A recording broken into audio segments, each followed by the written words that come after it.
எல்லாருமே எதிர்பார்த்துட்டு இருந்த ஒரு விஷயம் மேஜிக் மாதிரி டக்குன்னு அது நடந்துருச்சு. இந்த வீடியோ பார்த்துருப்பீங்க. எப்படி இருந்தது முதல்ல? இன்னும் கொஞ்சம் ரொம்ப ஹைப்பாக பண்ணியிருக்கலாம். வர ரிலீஸ் பண்ண பிறகு கூட ஃபர்ஸ்ட் எடுத்தோன்னா கமல் பேர் போட்டிருக்காங்க, ஏன் ரஜினி அவர்கள் பேர் போடல? இப்போ மக்கள் நீதி மையம் வச்சிருக்காரு கமலஹாசன். அவங்க யார் கூட இருக்காங்க இன்றைக்கி? ஆல்மோஸ்ட் கட்சியவே திமுக நினச்சிட்டாங்க. இரண்டாம் தலைவர் உதயநிதி ஸ்டாலின். அப்போ உதயநிதி ஸ்டாலின் படம் எடுக்க போகிறார், அப்போ கமலஹாசனுக்கு முன்னுரிமை கொடுப்பார், ரஜினிகாந்துக்கு முன்னுரிமை கொடுப்பாருன்றது ஆட்டோமேட்டிக்காக இருக்குல்ல. ஸோ அதனால் இதெல்லாம் நம்ம இதில் டிஸ்கஷனே கிடையாது. அங்கே போனால் அதுதான் நடக்கும். இப்போ படத்துலையும் இதே தான் நடக்குமா? யாரை வேணாலும் அவர் கூட போடுங்க. முன்னால் போடு, லாஸ்ட்டில் போட்டுக்கோ, நடுவில் போடாத, ஓரத்தில் நிற்கவே அவரை இல்லை, அவரை காட்டவே காட்டாது, அவர் பேரை மட்டும் காட்டு. என்ன காட்டினாலும் உள்ளே உங்களால் ஒன்றும் உண்டு. கமலோட விவசாயம் பண்ணுவான்னு சொல்லுவாங்க. ஆமாம் சார், அதெல்லாம் அவருக்கே தெரியும். கமலஹாசனுக்கு தெரிஞ்சதுனால தானே கமலஹாசனே ஒதுக்கிட்டாரு.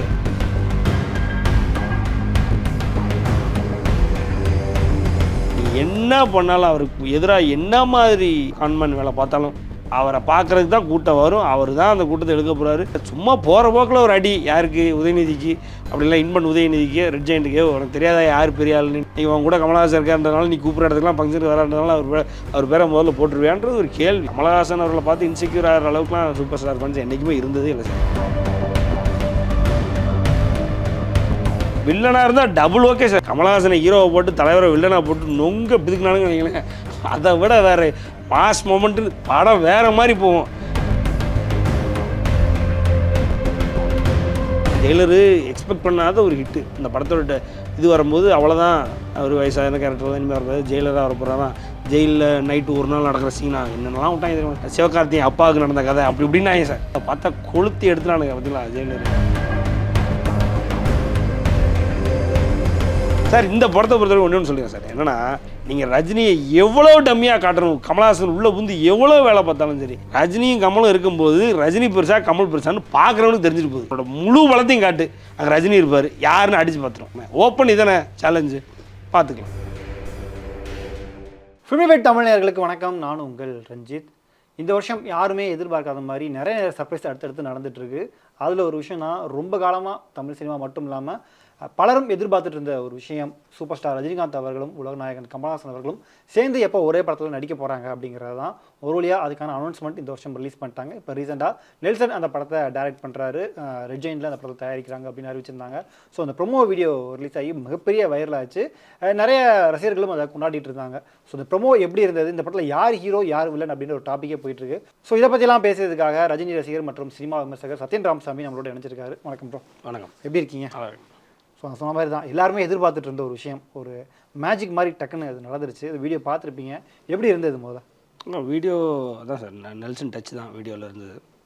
அப்புறம் தலைவரோட டச்சு, கமலஹாசன் அவருடைய அந்த ஒரு ப்ரெசன்ஸு, அதெல்லாம் ஒரு ஒரு இன்ப அதிர்ச்சி தான் நீங்கள் சொன்ன மாதிரி. ரெண்டாவது பார்த்திங்க அப்படின்னா, எக்ஸ்பெக்ட் பண்ணிகிட்டு இருந்தோம், எக்ஸ்பெக்டேஷனை பூர்த்தி பண்ண மாதிரி ஒரு ப்ரொமோவா அப்படின்னா எனக்கு தெரியல சார். ஆக்சுவலாக பூர்த்தி பண்ணலை. ஓகே, அதாவது இப்போது நெல்சனுடைய ப்ரொமோ இப்படி தான் இருக்குன்றது தெரியும், அதெல்லாம் ஒன்றும் பிரச்சனை இல்லை. பட் இதுவும் அதே மாதிரி தான். இப்போது ஒரு ஜெயிலருடைய ப்ரொமோ இருந்தது இல்லையா, ஜெயிலர் 2 ப்ரொமோ இருந்தது இல்லையா, அந்த வெயிட்டு கொடுத்துருக்கலாம். ஓகே, ஒரு அதாவது கதையோட கிளிம்ஸ் லைட்டாக ஏதாவது ஒன்று இருந்திருக்கலாம். மேபி அவர் இந்த once upon a time in அமெரிக்காவும் இவர் காட்ஃபாதரையும் காமிச்சதுனால மேபி அந்த மாதிரி 2 பேருமே ஒரு 2 மாஃபியா டான்ஸோ அப்படிலாம் 2 அண்டர்வேர்ல்டு டான்ஸோ அந்த மாதிரி ஏதோ ஒன்று இருக்கலாமோன்னு நம்ம அசம்ஷன் தான் பண்ண முடியுது. ஏன்னா இப்போ கூலியோடைய ப்ரொமோ பார்த்ததுக்கப்புறம் பார்த்தீங்கன்னா இதே மாதிரி டைம் மிஷினு, டைம் ட்ராவலு, அப்புறம் வாட்ச் திருட போகிறாரு, அது இதுன்னு கண்டதை சொல்லிட்டு இருந்தோம். அந்த ப்ரொமோக்கும் படத்துக்கு சம்மந்தமே இல்லாமல் இருந்தது இல்லையா. ஸோ இந்த படத்தில் கெஸ் பண்ணுறதுக்கு இல்லை இந்த படத்துக்கு ஒரு டேக்அவேவோ அப்படிலாம் அந்த படத்துக்கு சம்மந்தப்பட்ட எந்த ஒரு விஷயமோ இல்லைன்றது கூட விட்டுறலான்னாலுமே இன்னும் கொஞ்சம் ரொம்ப ஹைப்பாக பண்ணியிருக்கலாம். ஏன்னா இப்போது இந்த படத்தினுடைய இந்த ப்ரொமோ ரொம்ப ஹைப் கொடுத்துச்சானா கொடுக்கல. ஒரு நாள் தான் இதோட டாக்கிங் பாயிண்ட்டாக இருந்தது இந்த மொத்த ப்ரொமோவுமே. அதுக்கப்புறம் இது இல்லை. 2 பேரும் இத்தனைக்கும் பார்த்திங்கன்னா இந்தியாவினுடைய மிகப்பெரிய நடிகர்கள். 2 பேரும் வரும்பொழுது இன்னும் கொஞ்சம் எஃபோர்ட் போட்டு ஒர்க் பண்ணியிருக்கலாம். அவருடைய ஆங்கிளில் நெல்சன் அவருடைய ஆங்கிளில் அந்த அந்த என்ன சொல்கிறது அந்த காமெடியில் ட்ராமெடி மட்டும் எடுத்துக்கிட்டாரு. பட் ஏதாவது இன்னும் சொன்ன ஒரு இன்ச்சுக்கு முன்னாடி போய் அதை சொல்லியிருந்துருக்கலாம். யார் ஹீரோ அப்படின்றது வந்து அஃப்கோர்ஸ் அது ஒரு பெரிய ஒரு சர்ச்சைன்றதை விட சின்ன அளவில் ஒரு சர்ச்சை, ஒரு காசிப்புக்கான ஒரு லீடு, டிஸ்கஷனுக்கான ஒரு பெரிய லீடு அதெல்லாம் கொடுக்குதுனாலுமே அது பொதுவாக ஒரு 2 பேர் நடித்தாலே யார் மெயின் கேரக்டர்ன்றது வந்துடும். ஆமாம். இது ஒரு நமக்கு ஒரு பெரிய ஒரு ஷாக்கோ அப்படின்னா ஒரு யார் இந்த யார் பாகுபலி கொண்டதுன்ற மாதிரி அடுத்து என்னன்ற ஒரு கேள்வியோ நமக்கு தூண்ட போகிறதில்ல. ஆப்வியஸ்லி தெரியும். ஸோ அதனால் வந்து ஏதாவது ஒரு அடுத்த ஒரு லெவலில் கொண்டு போய் இன்னொரு டச்சு கொடுத்துருக்கலாம். ஜெயிலர் 2ல் இருந்த டச்சாவது கொடுத்துருக்கலாம். ஜெயிலர் 2ல் ஆட்டோமேட்டிக்காக பீரங்கி முதல் எல்லாத்தையும் இறக்கி போட்டு அட்டி நொறுக்கு. இப்போது நீங்கள் என்ன ஃபஸ்ட்டு ஜெயிலர் எப்படி இருந்து ஜெயிலர் 1 எப்படி இருந்து நமக்கு தெரியும். ஜெயிலர் ஒன்னோட ஒரு 10 மடங்கு அப்படின்னா ஜெயிலர் 1 ஒரு 5 டோஸ் எக்ஸ்ட்ரா போட்டால் எப்படி இருக்கும் அப்படின்றது தான் ஜெயிலர் 2ன்ற மாதிரி அஃப்கோர்ஸ் நமக்கு ஒரு ஐடியா கிடைக்குது. தலைவர் இன்னும் கூலாக இருக்கார், இன்னும் வெறித்தனமாக இருக்கார், அவர் இன்னும் வெறிகுண்டு தான் அலைஞ்சிட்டு இருக்காரு அப்படின்றதுல நினைக்கும் போது அது ஒரு டிஃப்ரெண்ட்டான ஃபீல் கொடுத்தது. இதில் இவங்க என்ன பண்ண போகிறாங்கன்றதை லைட்டாக காமிச்சிடலாம். அது மட்டும் ஒரு டிசப்பாயின்மெண்ட் நான் சொல்லுவேன் சார். அது இல்லை இப்போ வர ரிலீஸ் பண்ண பிறகு கூட தேட்டரில் ரஜினி இசைக்கில் அந்த ப்ரோமோ பார்த்துட்டு ஃபஸ்ட் எடுத்தோன்னா கமல் பேர் போட்டிருக்காங்க, ஏன் ரஜினி அவர்கள் பேர் போடல? இல்லை உண்மை வீடியோவில் கூட ஏன் ரஜினி ஃபேஸ் வைக்கிறதா காட்டுறீங்க, ஃபஸ்ட்டு நீங்கள் இன்ட்ரோ பண்ணுறது கமல் அவர்கள் தானே அப்படின்னு அதிருப்தியாக பேசுகிறாங்க. கவனிக்க முடியுது. இல்லை இது அதிருப்தின்றதை விட நல்லா தெரியுதுல்ல சார். இப்போ மக்கள் நீதி மையம் வச்சுருக்காரு கமலஹாசன். அவங்க யார் கூட இருக்காங்க இன்றைக்கி? ஆல்மோஸ்ட் கட்சியவே திமுகவில் நினச்சிட்டாங்க. திமுகவுடைய தலைவர் யார்? உதயநிதி ஸ்டாலின். ரெண்டாம் தலைவர் உதயநிதி ஸ்டாலின். அப்போ உதயநிதி ஸ்டாலின் படம் எடுக்க போகிறார், அப்போ கமலஹாசனுக்கு முன்னுரிமை கொடுப்பார், ரஜினிகாந்துக்கு முன்னுரிமை கொடுப்பாருன்றது ஆட்டோமேட்டிக்காக இருக்குல்ல. ஸோ அதனால் வந்து இதெல்லாம் நம்ம இதில் டிஸ்கஷனே கிடையாது. இப்போ அங்கே போனால் அதுதான் நடக்கும். இப்போ படத்துலையும் இதே தான் நடக்குமா? இப்போது எப்படி பார்த்தாலும் சார், இப்போது நீங்கள் படத்தில் தலைவர் சீனே கொடுக்கலான்னு 3 சீன் கொடுத்தாலும் அவர் வந்து முடிச்சுடுவார். 3 சீன் வச்சு ஒரு சீன் கொடுத்தாலும் முடிச்சிடுவார். அது அவர் நீ ஒன்றும் பண்ண முடியாது. நீ பெர்ஃபார்மன்ஸ்னு வந்துருச்சுன்னா, ஸ்க்ரீன் ப்ரெசன்ஸ்னு வந்துருச்சுன்னா யாரை வேணாலும் அவர் கூட போடுங்க, ஒன்றும் பண்ண முடியாது. அது நீ முன்னால் போடு, லாஸ்ட்டில் போட்டுக்கோ, நடுவில் போடாத, ஓரத்தில் நிற்கவே அவரை, இல்லை அவரை காட்டவே காட்டாத, அவர் பேரை மட்டும் காட்டு, என்ன காட்டினாலும் உள்ளே வந்து உங்களால் ஒன்றும் பண்ண முடியாது. கமலோட ஆமாம் சார், அதெல்லாம் அவருக்கே தெரியும். கமலஹாசனுக்கு தெரிஞ்சதுனால தானே கமலஹாசனே ஒதுங்கிட்டார். இல்லைன்னா இப்போ வரைக்கும் சூப்பர் ஸ்டார் வந்து அதாவது கமலே ஒரு இடத்துல சொல்கிறார், சூப்பர் ஸ்டார் வந்து எத்தனை இடத்துல கமல் சொல்லியிருக்காரு. அது கமலஹாசன் கொடுத்த ஒரு விளக்கம் என்னென்னா, அவருக்கு அவ்வளோ தன்னம்பிக்கை. என்ன தான் நான் கமல் சொன்னாலும் எனக்கு ஒரு ஆடியன்ஸ் இருக்குது, எனக்குன்னு ஒரு தனித்திறமை இருக்குது, தனி தன்மை இருக்குது, அதுக்காக கூட்டம் கூடும், என்னை யாராலையும் ஒன்றும் அசைற முடியாது அப்படின்ற ஒரு நம்பிக்கை அவருக்கு. அந்த நம்பிக்கையில் தான் என் பேரெல்லாம் அசால்ட்டாக யூஸ் பண்ணுறாரு அப்படின்றார். அதனால் வந்து தலைவருக்கு இருக்கிற ஒரு ஸ்க்ரீன் ப்ரெசன்ஸு, ஆரா, அவருக்கு மக்கள் மத்தியில் இருக்கிற எக்ஸ்பெக்டேஷன்ஸு, அவருக்கு மக்கள் மத்தியில் இருக்கிற ஒரு எதிர்பார்ப்பு, ஒரு ஆசை, அவரை பார்த்தாலே ஒரு வர்ற நமக்குள்ள சந்தோஷம், நம்ம அறியாமல் வர்ற பூரிப்பு, அதெல்லாம் எவன் நினச்சாலும் வந்து மாற்ற முடியும். எவனை வேணாலும் ஸ்க்ரீனில் கூட்டுப்போ. அவர் இருந்தாருன்னா ஸ்க்ரீன் அவர் தான்றதில் எந்த மாற்றுக்கிறதும் இல்லை. இவங்க சும்மா ஏதாவது இவங்களால் முடிஞ்சதை கேச்சு அது இதுன்னு போட்டுட்டு அவர் இன்ட்ரோ ஃபஸ்ட்டு காட்டுறாங்களா, காட்டிட்டு போகிறாங்க அப்படி இப்படின்ற மாதிரி. அது என்ன ட்ரை பண்ணாலும் எண்டாவதுலேயே அவர் ஈஸியாக ஸ்கோர் பண்ணிட்டு போயிடுவார் சார். பழைய அவருடைய படங்களே எடுத்து போடுறாங்கல்ல, சும்மா ஒரு சீனு, இந்த அது என்ன படம் கூட நல்லா ஞாபகம் இல்லை, அங்கே ஹீரோயின் துவச்சிட்டு இருப்பாங்க, இங்கே கமலஹாசன் உட்காந்து துவச்சிட்டு இருப்பார், நடுவில் இவர் நின்றுட்டு இருப்பார், ஒரு ஷாட் அதுலேருந்து ஆரம்பிக்கும். ஏதோ ஒரு படம் மூன்று முடிச்சு ஏதோ ஒரு படம், அந்த படத்தில் அது காட்டுறாங்க. அதே நேரத்தில் சும்மா அவர் ஏறி வர்ற ஸ்டைலே டிஃப்ரெண்ட்டாக இருக்கும். அந்த மாதிரி எதையாவது பண்ணிட்டு அவர் ஸ்கோர் பண்ணிட்டு போயிடுவார் சார். அவருக்கெல்லாம் நம்ம சொல்லியாக கொடுக்கணும், அவர் அதையே பண்ணி பழகினவர். இடையில சுகாசினி கூட ஒரு இடத்துல சொல்லியிருப்பாங்க, நான் தளபதி எடுத்துகிட்டு போது நான் செட்டுக்கு போயிருக்கும்போது ஒரு சைடில் பார்த்தா மம்முட்டி ரெடி ஆகிட்டு இருப்பார், ஒரு சைடில் பார்த்தா அரவிந்த் சாமி ரெடி ஆகிட்டு இருப்பார், ஒரு சைடில் அவங்களாம் ரெடி ஆகிட்டு இருப்பாங்க. அந்த பர்டிகுலராக அந்த தொடரா பார்க்கலாம் அந்த அந்த சீனு. அப்போ ரஜினி அவர் ஒரு பாட்டு உட்காந்துருப்பார். ஏன்னா அவருக்கு அவர் மேலே அவ்வளோ நம்பிக்கை.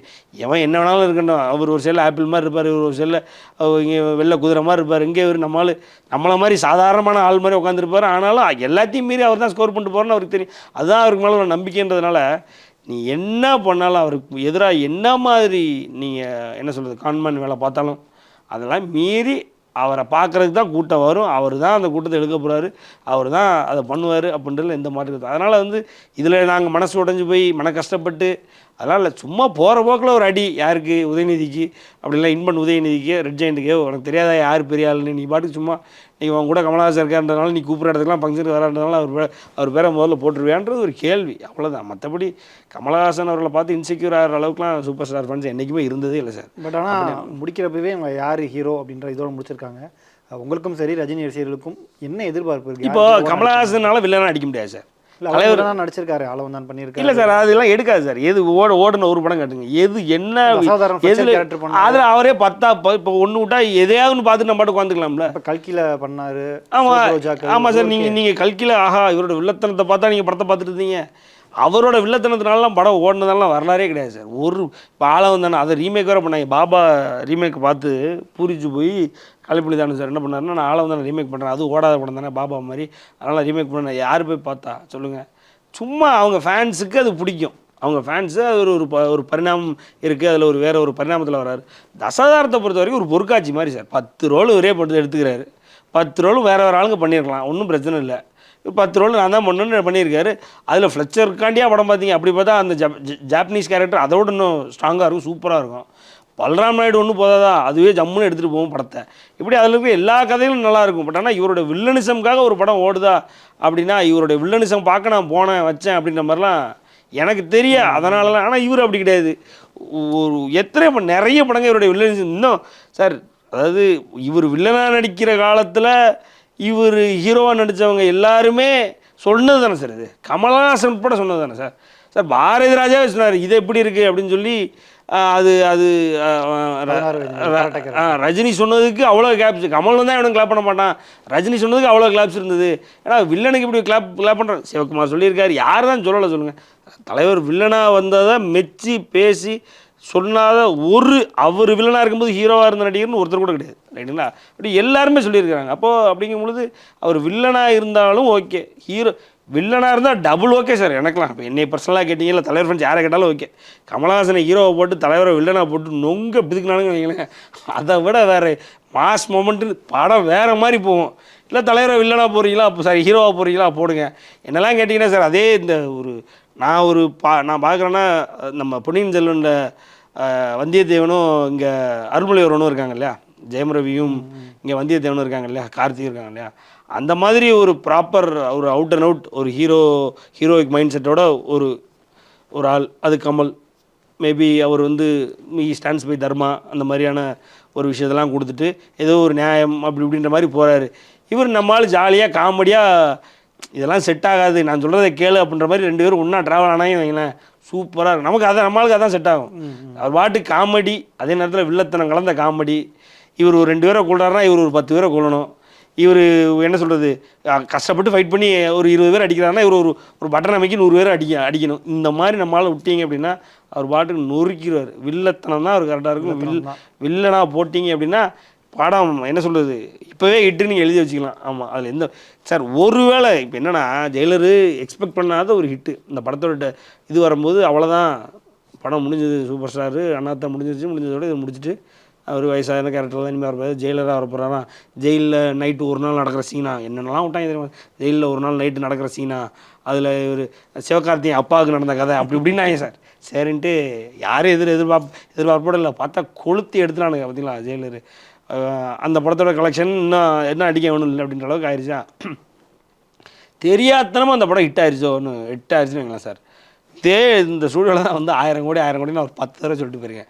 இப்போவும் சொல்கிறேன், 1000 கோடி இந்த படத்துக்கு தான் அடுத்த பொட்டன்ஷியல் இருக்கிற படம், வேறு எந்த படமும் இல்லை. எது சொல்கிறீங்க, ஜெயிலர் 2வா இல்லை இந்த படம்? இந்த படம் தான். ஜெயிலர் 2லாம் ஆல்ரெடி ரேஸில் இருக்குது சார். ஜெயிலர் 2லாம் கண்டிப்பாக ரேஸில் இருக்குது. அது தப்புனால் எப்படி கூலி தப்புனா ஜெயிலர் 2ன்னு எதிர்பார்த்தோமோ இப்போ ஜெயிலர் 2 ரேஸில் இப்போ ஜெயிலர் 2 தப்புனாலும் இந்த படம் இருக்குது. எப்படி பார்த்தாலும் நமக்கு ஒன்றும் பிரச்சனை இல்லை, எங்கே விழுந்தாலும் நமக்கு அடி கம்மியாக தான் போடும், அதனால் பிரச்சனை கிடையாது. ஸோ அதனால் இந்த படம் தலைவர் நீங்கள் வில்லனாகவே போடுங்க, நாங்களும் அவர் வில்லன்னே பார்க்க வரோம், நல்லாயிருக்கும். சில பேர் சொல்கிறாங்க ரெட் ஜெயின் தயாரிக்கிறது கமல்லாம் இருக்காங்க, எல்லாருமே ஒரு டீமாக தான் இருக்காங்க. அப்படின்னும்போது கமல் அவருக்கு டேரக்ஷன் வேறு ஏற்கனவே தெரியும், அவருக்கு எல்லா விஷயம் தெரியும்னால அவரோட தலைகள் கொஞ்சம் அதிகமாக இருக்கும் அப்படின்ற மாதிரி செய்திகள் வருது. நீங்கள் எப்படி பார்க்குறீங்க? இப்போது சார் இதை பொறுத்த வரைக்கும் என்ன சார், கமல் அவர் அறியாமலே தலையிட்டுருவார் சார். அவர் அறியாமலே தலையிட்டு பல விஷயங்களை மாற்றுவார், பல விஷயங்களை செய்வார். பல படங்கள் கமலஹாசன் நடித்த படங்கள்லாம் அவர் தான் டேரக்டர்னு நினச்சிட்டு இருப்போம். அப்புறம் தான் பார்த்தா கே.எஸ். ரவிக்குமார், சுந்தரிசி இப்படின்றதெல்லாம் நமக்கு சின்ன பிள்ளைலாம் தெரியுமா சார்? இப்போ தானே தெரியும். ஒரு 5 வருஷம் இருக்குமா 10 வருஷம் இருக்குமா அன்பே சிவம்லாம் அவர் கூட இடையில கேட்டாங்க, அன்பே சிவம் மாதிரி நீங்கள் எதுக்கு சார் அப்போ நான் எடுக்கும்போது எவன்டா வந்து பார்த்தீங்க, பார்த்து தான் நான் அன்பே சிவம் மாதிரி இது கலகலப்பு மாதிரி நான் ஏன்டா எடுக்க போகிறேன் அப்படின்னு அவரே சொன்னது. அதான். ஸோ அந்த மாதிரி கமலஹாசனுடைய பல படங்களுக்கு யார் டேரக்டர் என்ன ஏதுன்றது தெரியாது. எல்லாம் கமலே கதை எழுதி அவரே டைலாக் பண்ணி எதையாவது ஒன்று உள்ளே புந்து ஏதாவது குழப்பம்ன்றது எல்லாத்துக்கும் தெரிஞ்சது. அது சம்டைம்ஸ் ஹிட் ஆகும், சம்டைம்ஸ் வந்து ஃப்ளாப் ஆகும். இது வந்து வரலாறு. ஸோ அந்த மாதிரி இதுலேயும் கண்டிப்பாக அவருடைய தலையீடு இருக்கும், தலையீடு இல்லாமல் இருக்காது. என்ன ஒரு ரெக்வஸ்ட்டு அவர்கிட்ட என்னென்னா, இது இவ்வளவும் நடந்துருச்சு, இவ்வளோ தூரம் பார்த்தாச்சு, எவ்வளவோ பல விஷயங்களை பார்த்துட்டீங்க. இப்போ அடுத்த யங்ஸ்டர்ஸ் வந்துட்டுருக்காங்க, அடுத்து வேறு புது புது டேரக்டர்ஸ் வந்துருக்காங்க. அவங்களுடைய தாட் ப்ராசஸ்ன்றது ஒன்று இருக்குது. நீ அது கூட ஓகே அலைன் ஆவீங்க ஆகலைன்றது ரெண்டாவது. அவங்களையும் முன்னால் விட்டு அவங்கள நீங்கள் லீட் பண்ண விட்டால் நல்லாயிருக்கும். ஒரு விக்ரம் மாதிரி ஒரு அவுட்புட் வரும். கமலஹாசனே எதிர்பார்க்காத ஒரு அவுட்புட் விக்ரம். அப்போ அப்படிப்பட்ட ஒரு அவுட்புட்லாம் வரணும்னா நீ அவங்கள வந்து ஃப்ரீ ஹேண்டு கொடுத்து அவங்கள கம்ப்ளீட்டாக லெவரேஜ் கொடுத்து நீங்கள் யோசிக்க வச்சிங்க அப்படின்னா அவங்க ஆட்டோமேட்டிக்காக யோசிச்சு புதுசாக ஏதாவது ஒரு ட்ரை பண்ணி புதுசாக ஏதாவது ஒரு அவுட்புட் வந்தது அப்படின்னா அது அவங்களுக்கான வெற்றியாக இருக்கும். இதுலேயும் நீங்கள் வந்து உள்ளே போய் ஏதாவது பூந்து அதில் ஒரு பாடலை மட்டும் ஒரு பாடினார், அவர் பின்னாலேயே ஒரு வசனம் எழுதி கொடுத்தாருமாங்க, ஒரு பாட்டை அப்படி பின்னாலேயே பாடுவார் அப்படிம்பாங்க. என்னத்தையாச்சும் எல்லாம் ஓகே, நீங்கள் எல்லாம் பண்ண தெரிஞ்சதான் இல்லைங்களே. தயவு செஞ்சு இதில் கை வைக்காமல் இருந்தீங்க அப்படின்னா அவன் எடுக்கிறவன் அவன் உண்மையான அதோட கிரெடிட் எடுத்துகிட்டு போவான். இப்போது லோகேஷ் கனகராஜா டச்சே பண்ணலை, அதனால தான் விக்ரம் மிகப்பெரிய அவுட்புட்டு. கமலஹாசன் பத்தல பாட்டுலாம் நாங்கள் பார்த்ததே இல்லை. பிறந்ததுலேருந்தே நான் அப்படிலாம் ஒரு பாட்டு அவர் படத்தில் லைவாக ரிலீஸ் ஆகி ஒரு படத்தில் ஆடி பார்த்ததில்லை. அப்படிப்பட்ட ஒரு வைபிள் அது ஒரு பாட்டெலாம் வந்து அவருக்கு ஒரு இன்ட்ரோவாக இருக்கட்டும் எல்லாமே இருக்கட்டும், அவருக்கு ஒரு தீம் மியூசிக் அது இவ்வளோ ஜைஜான்டிக்கான இவ்வளோ மாசான ஒரு தீம் மியூசிக் அது அவருக்கு ப்ராப்பராக ஃபிட் ஆகி வர்றதெல்லாம் வந்து எதிர்பார்க்காத ஒரு விஷயம். அந்த மாதிரி ஒரு அவுட்புட்டு நெல்சன் கொடுத்துருவார் ஈஸியாக. அதுக்கு பத்தாவதுக்கு உங்களுக்கு அனிருத் இருக்காரு, ஒருத்தருக்கு மியூசிக் போட சொன்னாலே 10 பேருக்கு சேர்த்து மியூசிக் போடுவார் அவர். இதில் 2 பேருக்கு இருக்குது, 2 பேர் இருக்காங்க, 2 பேருக்கு சேர்த்து அவர் போட்டுருவார். ஸோ அதனால் கமலஹாசன் உள்ளே போகாமல் இருந்தால் நல்லது. உள்ளே போனால் வழக்கம் போல் அந்த கமல் தூதி பாடிட்டு இருப்பாங்க தெரியுமா. பொதுவாகவே இந்த படத்தில் இது அவர் தான் பண்ணார், அந்த படத்தில் அதை அவர் சொன்னார், அதனால இது நடந்துச்சு, அந்த கேமராவை ஃப்ரான்ஸ்லேருந்து இறக்குனாரு, இது எதையாவது சொல்லிட்டு இருப்பாங்க. அந்த மாதிரி சொல்லணும்னாலும் சொல்லட்டும், ஒன்றும் பிரச்சனை இல்லை சார். இந்த படத்தை பொறுத்தவரை ஒன்று சொல்லுங்கள் சார். என்னென்னா நீங்கள் ரஜினி இருக்கார் சார், அவ்வளோதான். படத்தில் ரஜினி இருக்கார். நீங்கள் ரஜினியை எவ்வளோ டம்மியாக காட்டணும், கமலஹாசன் உள்ளே புந்து எவ்வளோ வேலை பார்த்தாலும் சரி, யார் என்ன நினச்சாலும் சரி, ரஜினி இருக்கார், கமல் இருக்கார். ரஜினியும் கமலும் இருக்கும்போது ரஜினி பெருசா கமல் பெருசான்னு பார்க்குறவனுக்கு தெரிஞ்சுட்டு போகுது. ரைட்டா? நாங்களாம் சொல்லணும் அவசியமே இல்லை சார், நாங்கள் சொல்லவும் போகிறது சார். நான் உட்காந்து நாங்கள் ரஜினி தான், ரஜினி பேரை முதல்ல போடல, அதெல்லாம் தேவையே கிடையாது. நீ உன்னோட முழு பலத்தையும் காட்டு, அங்கே ரஜினி இருப்பார், யாருன்னு அடித்து பார்த்துரும். நீ அதுக்கப்புறம் படத்தை பார்த்துட்டு வந்த 2K கிட்ஸ் ஒருத்தர் நீ கேளு, அவன் சொல்லுவான். இல்லைனா விட்டு பழைய ஆட்களையும் நீ கேளு, எவனை வேணாலும் கூப்பிட்டு வச்சு கேளு, அங்கே உள்ள யார் ஆடி இருக்கான்னு தெரியும். வெளியில் வரும்போது பார்த்துக்கிறோமே, ஓப்பன் இதானே சேலஞ்சு, பார்த்துக்கலாம், அவ்வளோதான். இல்லை இப்போ நீங்களாகட்டும் இன்னும் சில ரஜினிஸ்க்கெலாம் பேசும்போது இன்னும் கமல் மீது உங்களுக்கு வன்மம் இருக்கா? இல்லை சார், காம்படிஷன்றது அதுதானே சார். வன்மம்ன்றது என்னது? காம்படிஷன் தான். இப்போது சார் ஒரு ஆஸ்கர் நாயகன் என்னென்னலாம் அவருக்கு பேர் கொடுக்கணுமோ உலக நாயகன் இருக்கிறதுலே உலகத்திலே பெரிய பெரிய பேர்லாம் அவருக்கு கொடுத்தாச்சு. சினிமாவில் இருக்கிறதுலே பெரிய அவார்டு என்ன? ஆஸ்கர். அதையும் வாங்கினதே இல்லை வச்சுக்கோ அவார்டு. உலகத்திலே நீங்கள் தான் பெரிய கொடுத்தாச்சு. எல்லாத்தையும் கொடுத்து பார்த்துட்டோம். அப்போவும் அவர்கிட்ட ஒரு ப்ராப்பர் அவுட்புட் வரல. தமிழ்நாட்டுக்கு தமிழ் சினிமாவுக்கு அவர் செஞ்ச, அதாவது அவர் தமிழ் சினிமாவை எடுத்து கொண்டு போய் ஒரு ஒரு ஒரு உச்சத்தில் ஒரு இடத்துல லெவலில் வைக்கிறாரு அப்படின்லாம், இந்த இடத்துல ஒரு ரெப்ரசன்ட் பண்ணியிருக்காரு, இந்த இடத்துல இது பண்ணியிருக்காரு அப்படின்ற மாதிரி சாலிடாக அதில் சார். இப்போ 9 தடவை அவருடைய படங்கள் சப்மிட் ஆயிருக்கு. ஆமாம், ரைட்டுங்களா? அதெல்லாம் பார்த்தீங்க அப்படின்னா அதுக்கு பின்னாடி ஒரு தின் லைன் ஆஃப் பாலிடிக்ஸ் இருக்கும் சார். நீங்கள் எப்படின்னா, இப்போ நீங்கள் ஒரு ஜூரி பார்த்துட்டு ஒரு படத்தை எடுத்துகிட்டு அந்த படத்தை வந்து இங்கேருந்து அஃபிஷியல் என்ட்ரி, ஆஸ்கருக்கான அஃபிஷியல் என்ட்ரி, அவ்வளோதான். அது வந்து இங்கே இருக்கிற ஒரு ஜூரி தான். நீங்கள் நேஷ்னல் அவார்டோடைய ஜூரிஸும் எடுத்துக்கிட்டிங்கனாலும், ஆஸ்கர் அவார்டுக்கு இங்கேருந்து சப்மிஷனுக்கான ஜூரிஸும் எடுத்துக்கிட்டிங்கனாலும், எல்லாமே கமல் படத்தில் எங்கேயாவது நடிச்சிருப்பாங்க, எடிட் பண்ணியிருப்பாங்க, மியூசிக் போட்டிருப்பாங்க, ஏதோ ஒன்று வந்திருக்கும். இல்லை நீங்கள் அவார்டை விட்டுருங்க, ஆனால் இப்போ வர அவருடைய படங்கள் நம்ம கல்ட் கிளாஸிங் கொண்டாடிட்டு தானே இருக்கும். நீங்கள் தானே கொண்டாடிருக்கீங்க, தமிழ்நாட்டில் தானே கொண்டாடிருக்கீங்க. தமிழ்நாட்டில் இன்னும் சூரியவம்சமே கல்ட்டு கிளாசிக் தானே சார். மானஸ் தானே கல்ட்டு கிளாசிக் தானே. சூரியவம்சம் இந்த என்ன சத்யராஜுக்கு ஒரு படம் உண்டு, இப்போ கூட ராஜராஜ சோழனா அமைதிப்படை, அதுவே கல்ட்டு கிளாசிக் தானே. நம்ம தமிழ்நாட்டில் கொண்டாடிட்டு தான் சார் இருக்கோம். ரைட்டுங்களா?